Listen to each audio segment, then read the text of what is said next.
ஈரானை அமெரிக்கா தாக்கலாம், தாக்காமலும் போகலாம் என அதிபர் டொனால்ட் ட்ரம்ப் கூறியுள்ளார். நான் என்ன செய்ய போகிறேன் என்பது யாருக்கும் தெரியாது, தெரிய போவதும் இல்லை என வாஷிங்டனில் செய்தியாளர்களிடம் அவர் பேசினார்.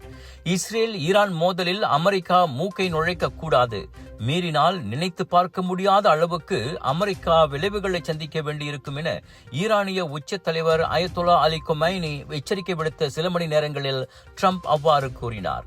எந்த நிபந்தனையுமின்றி ஈரான் சரணடைய வேண்டுமென முன்னதாக ட்ரம்ப் வற்புறுத்திய நிலையில் அந்த பேச்சுக்கே இடமில்லை என அயத்தொல்லா திட்டவட்டமாக கூறியிருப்பதும் குறிப்பிடத்தக்கது.